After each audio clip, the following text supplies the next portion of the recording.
Good morning, everybody. Mark, aka the Nerdy Punk, back again today for a new video. Happy Barbenheimer Day, everybody. Today is Friday, July 21st. It is release day for two of my most anticipated movies of the year, Oppenheimer and Barbie.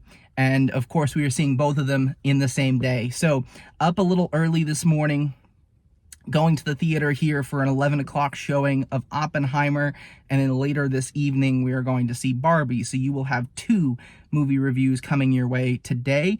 Probably won't get the Barbie movie review up until late tonight, so maybe tomorrow you guys will be watching that video. But I'm really excited for this. I've been circling this date on the calendar for such a long time. I love the way these two movies are just kind of interconnected because of the release date, even though they are so different. Both of these movies are so different. First up, obviously, is Oppenheimer. So this is the movie review for Oppenheimer, directed by Christopher Nolan. Ever since this was announced, it's been one of my more anticipated movies. And Nolan used to be my favorite director. So, and he's still top 10, top 15 maybe for me. So I'm really excited to see what he has here. I've heard really good things. Rotten Tomatoes has a really good score. I don't think I've heard a negative review yet, but I haven't watched a ton of reviews because I'm trying to make sure that nothing gets spoiled for me. Obviously, a 3-hour epic.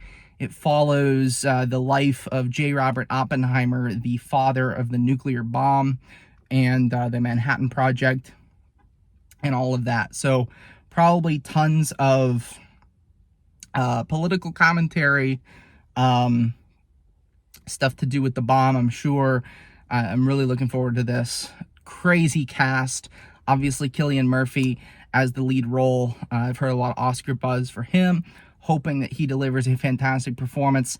And of course, the craziest thing of all with this movie is Christopher Nolan. Christopher Nolan's a big advocate of shooting on film and IMAX and all of that stuff. The only bummer today is there is no IMAX theater in my vicinity, so I'm not seeing this in IMAX, but I am seeing it on a big screen. I went to this theater here, which is about a 45-minute drive from me, and I went here specifically because the screens are bigger than they are in my local theater. So I had to see Oppenheimer on the bigger screen. Maybe I'll get to see Barbie on a bigger screen later, but it's still going to be in a theater, so who cares? It's a theater experience I love. That's another thing that's really got me excited about this whole Barbenheimer thing, is seeing so many people out to the theater. Like, it's 11 o'clock on a Friday morning. The theater is packed. Like, I don't know how well you can see it. Like, it's not like super duper packed, but there are a lot of cars in the parking lot here for 11 o'clock on a Friday. So I'm really excited to see so many people excited about going to the movies as well. So another really cool thing about this. Without further ado here, I'm going to head in. I'm going to give you my thoughts on Oppenheimer in just a few seconds for you guys and 3 hours for me. This is a daunting runtime. Interested to see how that plays into it, whether that becomes a problem or if that is a strength of the movie. Who knows? We'll see. All right, let's get in there. Let's see Oppenheimer. A few moments later. All right, guys, fresh out of the theater from seeing Oppenheimer, and I loved this movie. It was fantastic. I wouldn't say it's quite perfect. Definitely not going to get a 5 out of 5 from me, but I really, really love this. This is definitely near the top of Nolan's filmography to me. I'm still kind of going back and forth. Is this better than Inception? Is this better than The Dark Knight? I'm not quite sure yet, but we'll see. But I think it's definitely top 3 for me. Cillian Murphy is fantastic. All the performances are fantastic, but especially Cillian Murphy. He's definitely Oscar frontrunner right now, for me at least, and probably for most people. His performance is certainly Oscar worthy. The other performances I really loved. Emily Blunt has some really good moments in the movie. Robert Downey Jr. was incredible. Like, his performance is great in this film. And I wasn't sure what to expect from his character. So his character is very interesting, to say the least. But yeah, performances are great. The writing is great. The visuals are stunning. The movie was kind of what I expected, but also kind of not what I expected, if that makes sense. It took me on some twists and turns, And I really liked that. And the film does a fantastic job. I'm not really spoiling anything here, but the movie does a great job of putting you into the mind of J. Robert Oppenheimer. And I think that's the best thing that it does. It's also a cautionary tale, really, about humanity and what we do to ourselves, with these nuclear weapons, and how nuclear weapons have become so much more common since the Manhattan Project and Oppenheimer and what he did. And he kind of set that ball into motion. And the greatest thing about, whenever we talk about this in my history classes, the greatest, most interesting thing, I think, is to think about what Oppenheimer felt after creating that bomb. It's an amazing, emotional, moral weight that had to have held on him, knowing that his creation killed 200,000 people and has forever changed humanity and how we interact with each other and war and everything. He is literally one of the most important people in all of human history. It's crazy.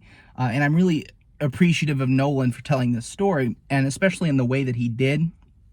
It jumps through time quite a bit. And that's one of my issues with it, the pacing.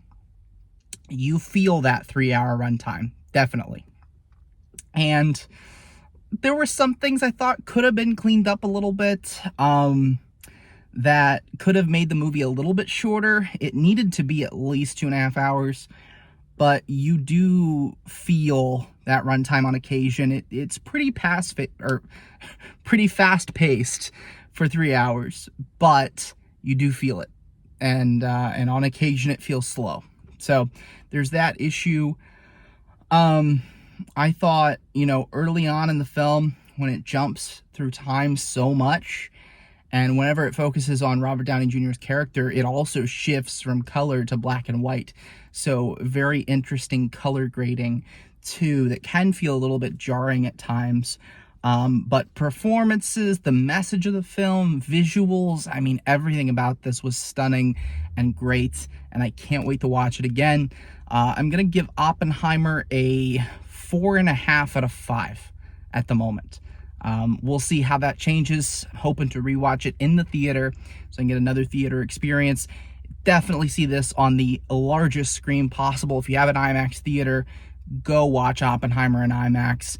I saw it on pretty much the biggest screen available to me, middle of the screen, I think 3rd row back, so pretty.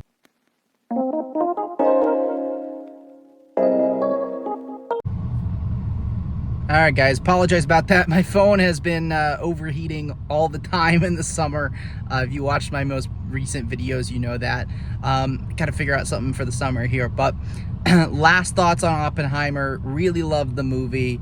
Definitely go see it on the biggest screen possible, and have yourself a great time. So with that being said, I'm going to wrap up this video here. Stay tuned for Barbie round 2 today.